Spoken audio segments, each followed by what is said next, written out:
महाभारत या व्हिडिओमध्ये आपण महाराज पांडू यांच्या मृत्यूबद्दल ऐकणार आहोत.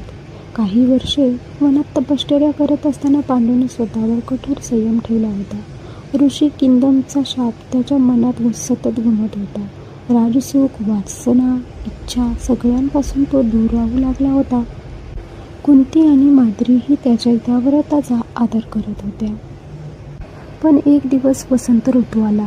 जंगलात फुललेली फुले, पक्ष्यांचे मधुर स्वर आणि त्या वातावरणात माद्रीचे तेजस्वी सौंदर्य पांडूच्या नजरेत पडले. तिच्या चेहऱ्यावरचा निरागस भाव, डोळ्यातले प्रेम आणि समर्पण पाहून त्याचे मन क्षणभर डळमळले. मी राजा नाही, मी तपस्वी आहे असे स्वतःला बजावत असतानाही मानवी दुर्बलता त्याच्यावर भारी पडली. क्षणिक मोहात त्याने ऋषीचा शाप विसरला.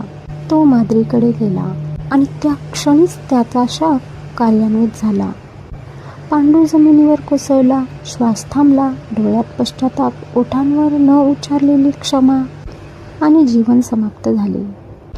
हे दृश्य पाहताच माद्री सुन्न झाली. हा दोष माझ्या सौंदर्याचा, माझ्या अस्तित्वाचा आहे असे ती स्वतःला दोष देऊ लागली. पांडूच्या मृत्यूचे ओझे तिच्या मनावर असह्य झाले. पतिवियोग सहन न झाल्याने आणि स्वतःलाच कारण मानून माद्रीने सती जाण्याचा निर्णय घेतला.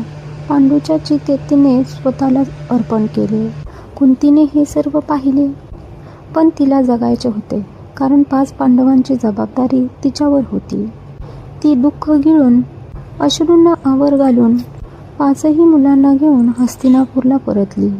पांडूचे शरीर जळून गेले, माद्रीही गेली, पण त्या क्षणाने पांडवांच्या जीवनाची दिशा कायमची बदलून टाकली.